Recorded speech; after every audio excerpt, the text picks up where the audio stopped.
పాక్ ఆక్రమిత కశ్మీర్ పీఓకేలో పాకిస్తాన్ ప్రభుత్వానికి వ్యతిరేకంగా జరుగుతున్న ఆందోళనలు తీవ్ర రూపం దాల్చాయి. తాము పాకిస్తాన్ల భాగం కాదని నిరసనకారులు బహిరంగంగా ప్రకటించారు. నిత్యావసర సరుకులు, ఆహార సరఫరాను ఇస్లామాబాద్ ఇలాగే అడ్డుకుంటే తమ మనుగడ కోసం ప్రత్యామ్నాయ మార్గాలు ఎంచుకుంటామని తీవ్ర హెచ్చరికలు జారీ చేశారు.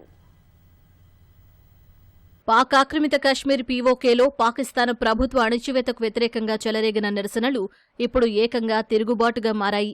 రావల్కోట్లోని ఈద్గా మైదానంలో భారీ నిరసనలు కొనసాగుతున్నాయి.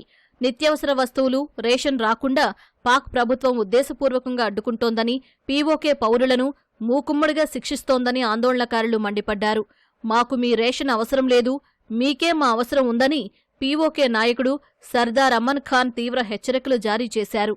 సరఫరాలను ఇలాగే అడ్డుకుంటే తమ ప్రాణాలను కాపాడుకోవడం కోసం వేరే దారులు వెతుక్కుంటామని ఆయన స్పష్టం చేశారు.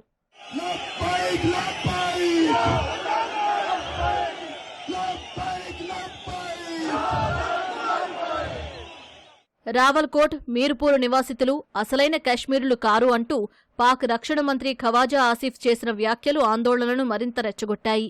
ఈ వ్యాఖ్యలతో ఇస్లామాబాద్ పీఓకే నాయకత్వానికి మధ్య అగాధం మరింత పెరిగింది. పీఓకే వ్యాప్తంగా పాక్ మంత్రి వ్యాఖ్యలపై తీవ్ర విమర్శలు వ్యక్తమవుతున్నాయి. ఈ ఆందోళనలకు Jammu Kashmir joint Awami action committee నాయకత్వం వహిస్తోంది. అయితే పాక్ ప్రభుత్వం ఈ సంస్థను ఉగ్రవాద వ్యతిరేక చట్టాల కింద ఈ నెల ప్రారంభంలో నిషేధించింది. ధరల తగ్గింపు, మెరుగైన పాలన, నిత్యావసరాల సరఫరా కోసం ప్రారంభమైన ఈ ఉద్యమాన్ని పాక్ ప్రభుత్వం భద్రతా ముప్పుగా మలిచే ప్రయత్నం చేస్తోందని స్థానికులు ఆరోపిస్తున్నారు.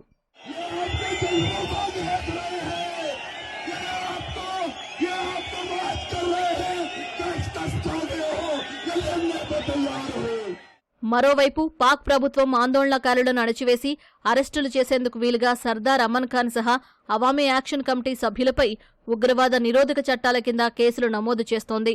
పాక్ బలగాల దౌర్జన్యాలకు సంబంధించిన ఫోటోలు, వీడియోలు బయటి ప్రపంచానికి తెలియకుండా జూన్ ప్రారంభం నుంచి పీఓకేలోని పలు ప్రాంతాల్లో ఇంటర్నెట్ సేవలను పూర్తిగా నిలిపివేశారు. భద్రతా బలగాలకు, నిరసనకారులకు మధ్య గత 2 వారాలుగా జరుగుతున్న ఘర్షణల కారణంగా పీఓకేలో రోజువారీ జనజీవనం పూర్తిగా స్తంభించిపోయింది. తీవ్రమైన ఆహార కొరత ఏర్పడింది. ఈ ఘర్షణల్లో ఇప్పటివరకు కనీసం 22 మంది ప్రాణాలు కోల్పోయినట్లు స్థానిక అధికారులు ధృవీకరించారు.